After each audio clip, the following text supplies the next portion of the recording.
All right, good day. Welcome back to the Gospel Mind. My name's Rodney Martin. And I'm Dwayne Fields. Hey, and we're here today to go down into the mines and mine some nuggets out of Acts chapter 17. So go get your Bible, go get your shovel or your pick. Let's go down in the mine a little while and see what we can dig out today. See what we can dig out. Absolutely. And I've been looking forward to this one, and I appreciate you being here at my side. And I'll ask, as always, you just take off. Lead us right in here. All righty. Okay, in the book of Acts, chapter 17, now when they had passed through Amphipolis and Apollonia, they came to Thessalonica, where was a synagogue of the Jews.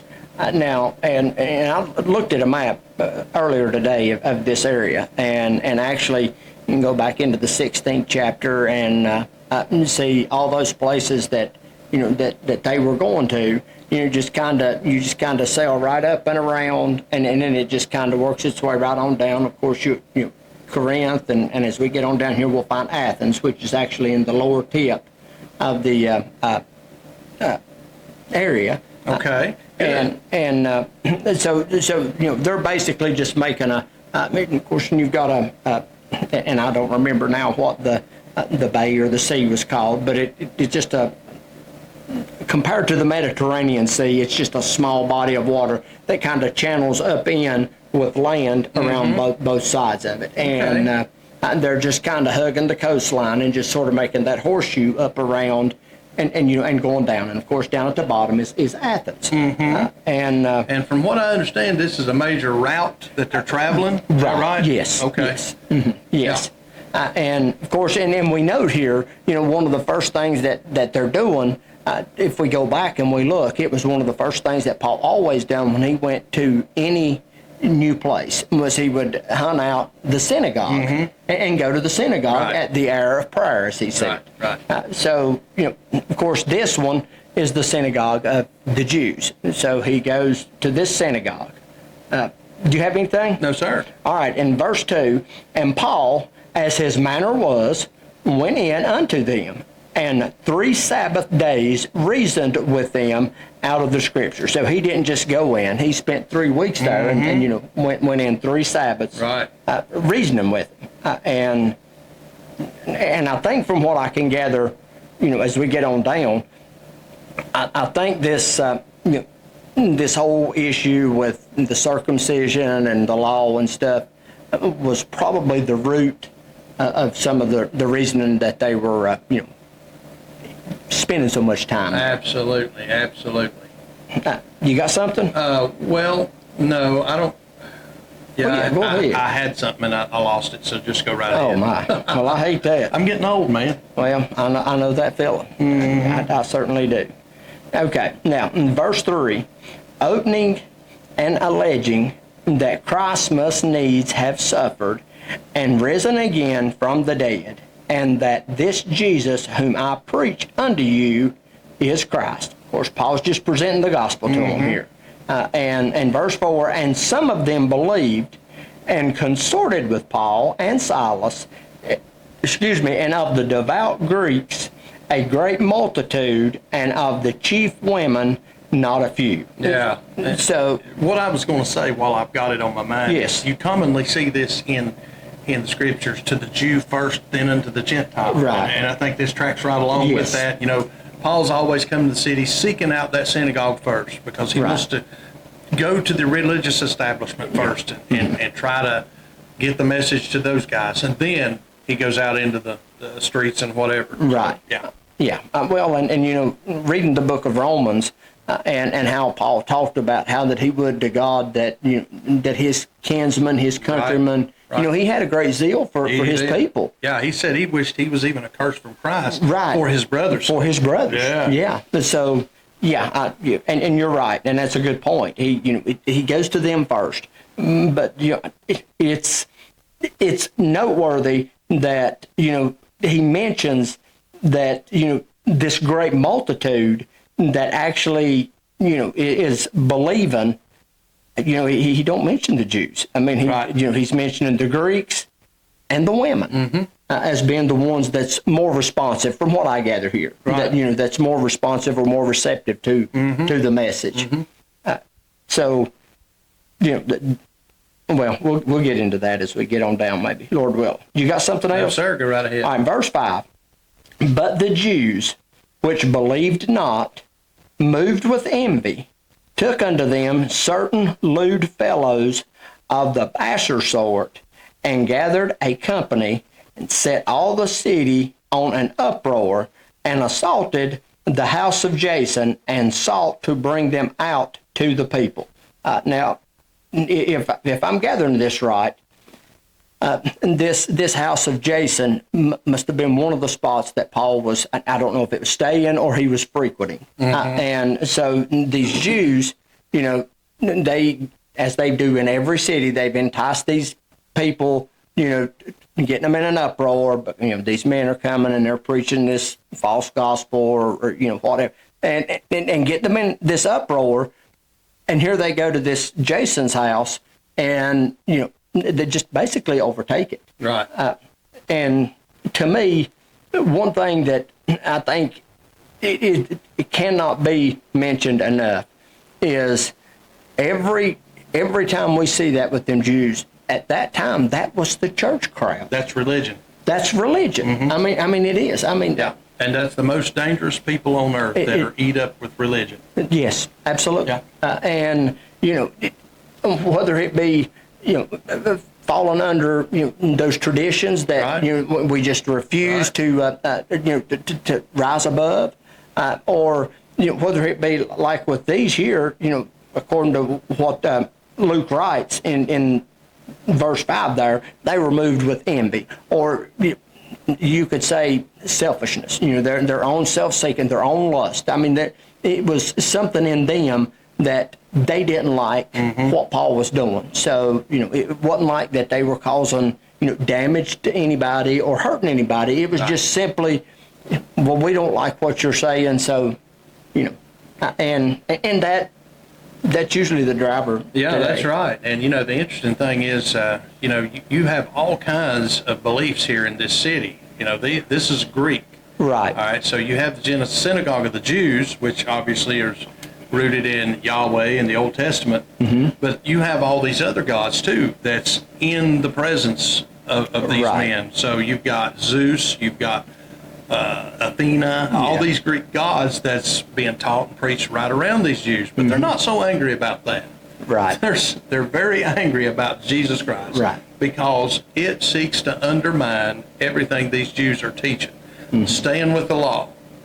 And that's totally against what Paul's teaching and what Jesus taught, Right. And so that's threatening their power structure. It is. Zeus didn't really threaten them that much, but Jesus Christ threatens them a lot. Yes, right. And they've become the enemy of Christ. Yes, well, and that's true. And when you look at it from that standpoint, then you start to see that all those things that they felt like they were justified in.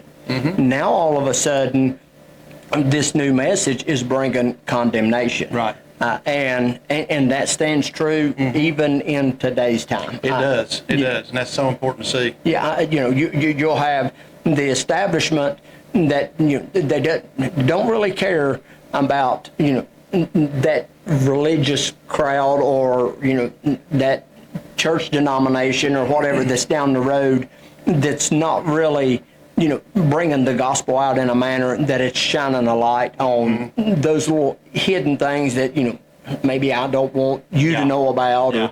But now when you have the gospel being presented and it starts to actually shine that light, then that's the ones that you get the pushback, and that's what. And I'm glad you brought that up because that's what we see right here with them. Well, and we today, what's important is how do we apply this today, and in my view anyway. And so we often look at Judaism as maybe a sister religion to Christianity. Sure. And it's kind of like, well, they believe, but they've just got one little part wrong. Well, listen, Judaism teaches against Jesus Christ. That is the core belief of Christianity. You take Christ away from Christianity, all you got's entity. And you're right. Okay. Yeah. And so this is in no way a sister religion No. to Christianity. In No. fact, the Bible tells us that anything that is not Christ is anti-Christ. It's anti-Christ. And That's so right. these people over here today who's standing at the Wailing Wall, praying hours a day, are anti-Christ. Now, that's just as simple as it gets. It is.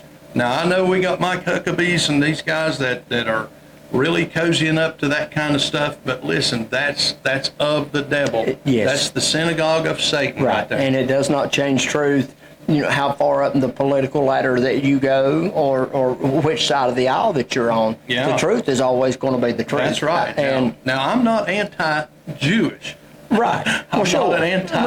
Right. I love them Right. people just Well, as I love anybody else. Absolutely. But if they don't give their heart to Christ, they will die and go to hell. That's right. just the way it Jesus is. said that. He said, unless you believe that I am he said, you will all That's die right. in your sins. That's right. And unfortunately, we've got a lot of doctrines in our churches that are not scriptural. Right.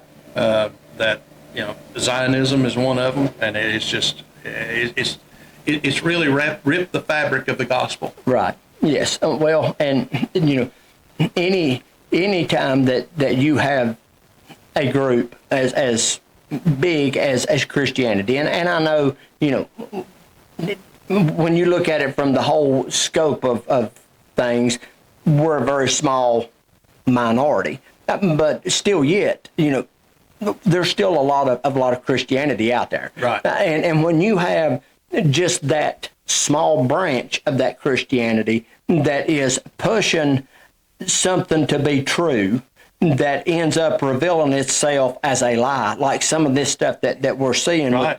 with the, some of the things that are going on over there, Mm-hmm. then, people don't look at just that branch and say, well, that it's just that, that group of people that push that, Jew and Yeah. how Yeah. it reflects on all of us.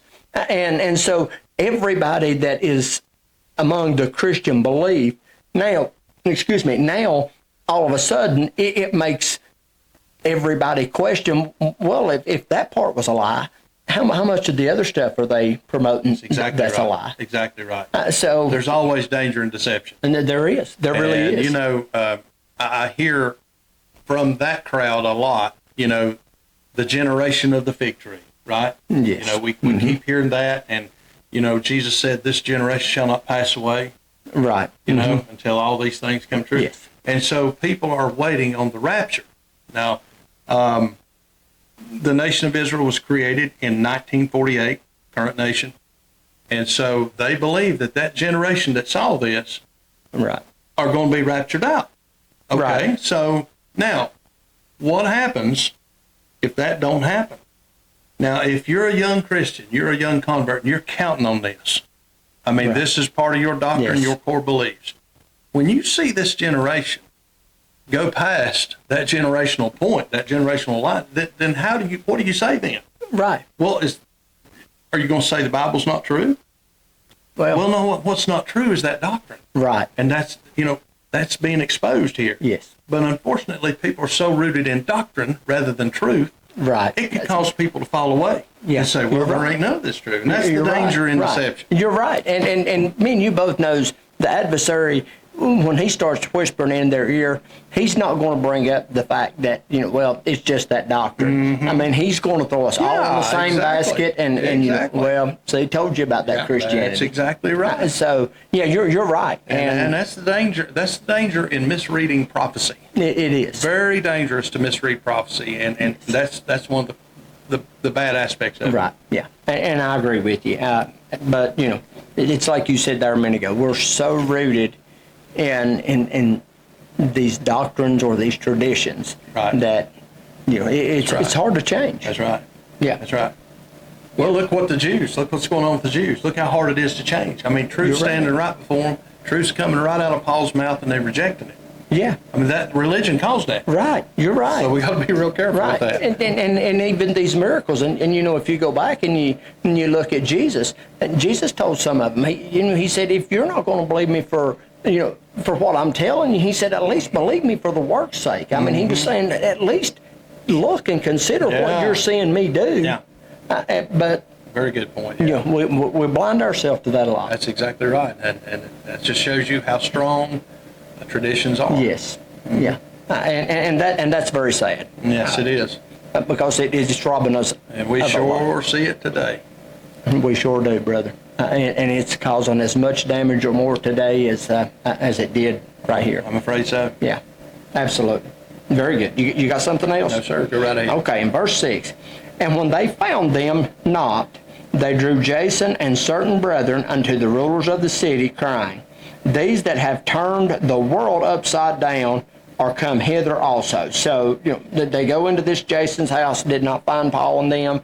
So, they said, well, if we can't find them, let's just drag this dude out. And, but they're going to get vindication one way or the other. And, of course, now they brought them before the rulers and said, they've turned the world upside down. I love that. Yes. I love that statement right there. I do too. Because that's exactly what the gospel did. The world went on for thousands of years just like it had. Idol worship, the terrible things that's going on. And Jesus Christ came and just turned that world upside down and inside out. Yes, he did. That's just wonderful. Yes, so, absolutely. I love that. Right, and of course now we're seeing, like you said, Paul and them's falling right in line and doing the same thing. They're bringing havoc on it. Okay, you got something? No, sir. All right. Verse 7, whom Jason hath received, and these all do contrary to the decrees of Caesar, saying that there is another king, one Jesus. So now, if you look, when they're going before the Jews, they'll always represent it as, well, they are saying that there's another way besides God. Right. And when they're going before the Romans, they're always making it that they're doing something contrary to the king. So they're always pulling on that string that they know is going to cause the most. This is called sedition. Yes. Right? And that's exactly what they finally hung on Jesus Christ. Yes. They couldn't hang any crime on him, so eventually they just was able to hang the crime of considering himself king, because he was king of the Jews. Right. And undermining the power of the Caesar. Yes. So that's called sedition, and that's what they hung Jesus on. That's exactly what they're trying to hang Paul and Silas on. Right. It worked with this Jesus, so let's try it here. Yeah. And and we see that reoccur all through here. Mm-hmm. You got something else? Yes, sir. All right, in verse 8, and they troubled the people and the rulers of the city when they heard these things. And so, they're getting what they want. They're causing an uproar. And verse 9, and when they had taken security of Jason and of the others, they let them go. So now, they got them, they took them. I'm imagining that they just kind of said, man, these people ain't hurting nothing. Mm-hmm. So they just let them go, which I'm sure infuriated the Jews. Right. Okay, now in verse 10, and the brethren immediately sent away Paul and Silas by night unto Berea, who coming thither went into the synagogue of the Jews. So now here they go, next town, they do the same thing. They go right straight to the synagogue. Yeah. And again, this is the synagogue of the Jews. Yeah. So, it's pretty obvious, and you've mentioned this several times, and it seems like the more we read through here with Paul, the more I see this it's just constantly jumping out. But you mentioned this zeal that Paul had. Now, you think about in today's time, and, if I go down here to the local, and for the sake of, we're looking at things through the denomination a lot of times nowadays, whereas, back here it was Jew and Gentile. So what I'm seeing here, it would be like, me and you going down here to the local Baptist church and going in and praying and presenting this gospel, and them standing up and saying, hey, the Baptists don't believe this doctrine, and, running us off, causing this uproar. And it's obvious from the past experience that these people want rid of Paul. Yeah. But brother, that don't faze him, because when he goes to the next town, he goes right straight back in. And, of course, that shows his zeal, but that also shows Man, what kind of love did he have for his people? That's exactly right. You got to remember, this is right on the heels of being beaten that we saw over here in chapter 16. He was beaten and laid on much stripes, many stripes laid on him and Silas, and they were imprisoned. And I mean, you know, it don't slow Paul down. It does not. Yeah. It does not. And you know, that always reminds me of you mentioning that zeal. Yeah. And it stands out, don't it? It does stand out. I mean, it really does. You just put yourself there. I mean, me, I'd be wanting to go back to Jerusalem, hang out a while, and go, let me regain some strength. Right, I'm ready to go again. Kind of let this hornet's nest kind of die down a little bit. Not Paul. Nobody. No. And you know, and that just stands out to me. That, and then the fact that he had to love his people. Yeah. Because he was willing to, you know, take a chance on them delivering him right up again. Right. You got something else? No, sir. All right. And verse 11, these were more noble than those in Thessalonica, in that they received the word with all readiness of mind and searched the scriptures daily whether these things were so. Now, of course, and the first thing that stands out to me here is the way that this is represented.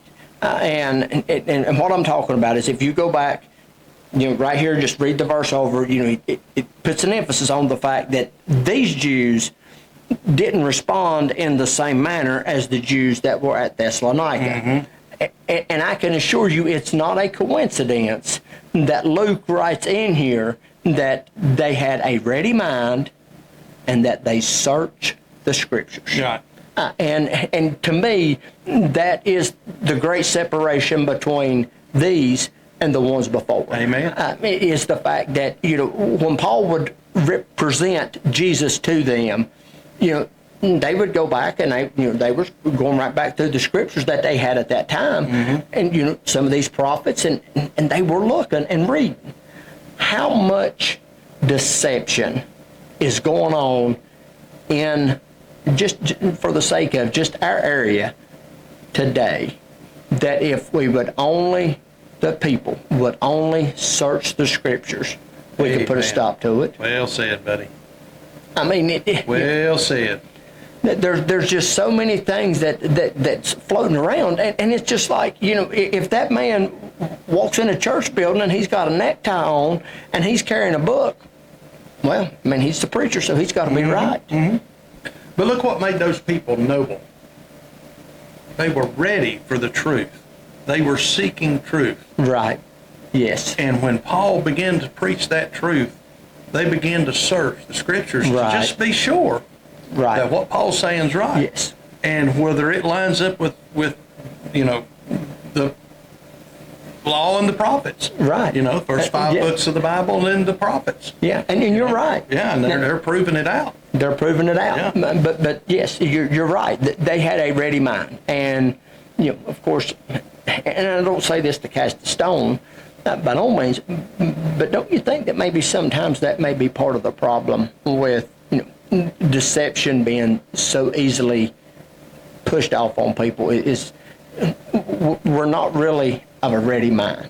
I mean, you know, we'll chase after exactly right. You know, what feels good, mm-hmm. And you know, what entertains me, mm-hmm. so much quicker than what gives me a firm foundation and an anchor to stand on through hard times.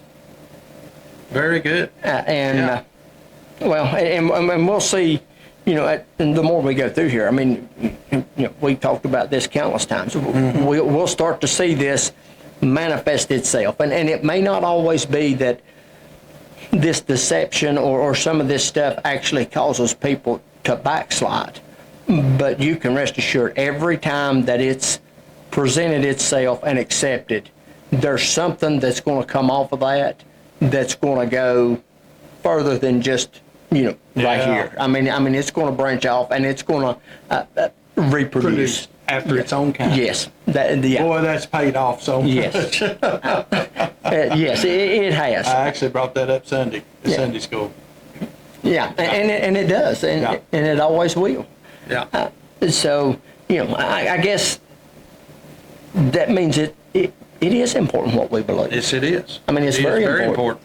Mm-hmm. Yeah. Okay, you got something else? No, sir. All right, verse 12. Therefore, many of them believed. Now, and I've always heard this, anytime you see a therefore, you need to back up and look and see what it's there for.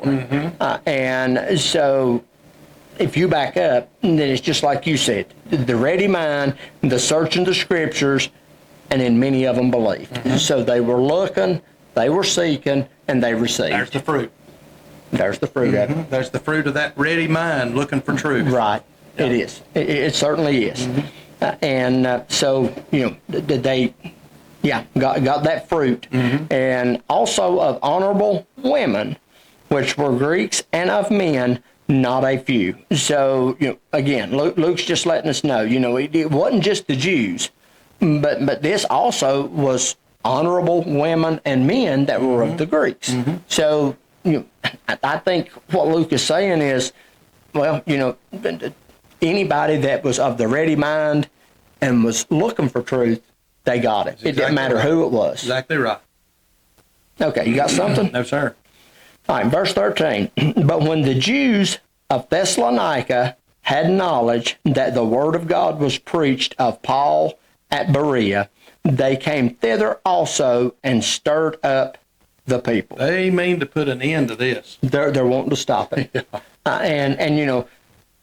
It to me, I can understand a little, and I'm not saying that it's right, but you could understand it a little more when Paul walks into their sanctuary or their synagogue and does this. Absolutely. But what would drive them to go to the next town and stop it, other than just that jealousy and that envy? Envy, hatred. Yes.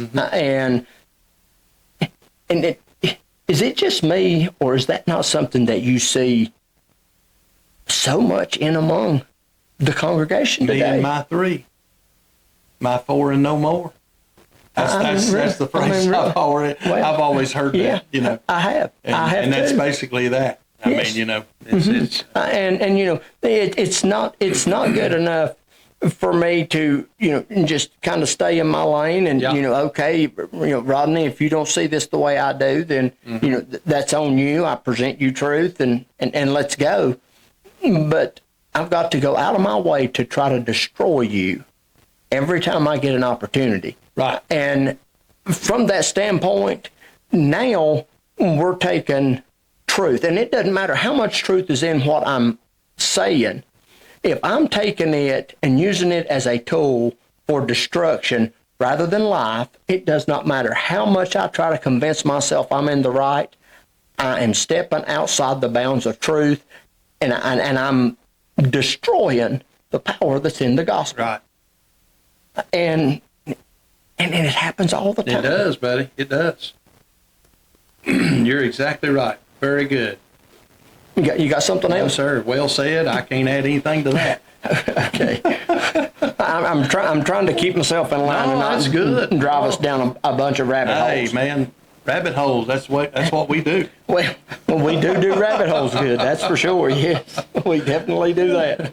Okay, in verse 14, and then immediately the brethren sent away Paul to go, as it were, to the sea, but Silas and Timotheus abode there still.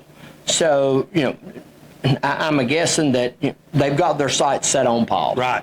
And Yeah, he seems to be the mouthpiece. yes, and we've already talked about that. Yeah. You really want to take the validity away from the gospel, then this gentleman that was so hardcore on your side for so long, Yeah. when he automatically converts and goes to the enemy rather than staying with the home team, and boy, that really is that hurts. Yeah, that's a punch that in the hurts. gut. Yeah. So we got to get rid of him. And so here's kind of Paul.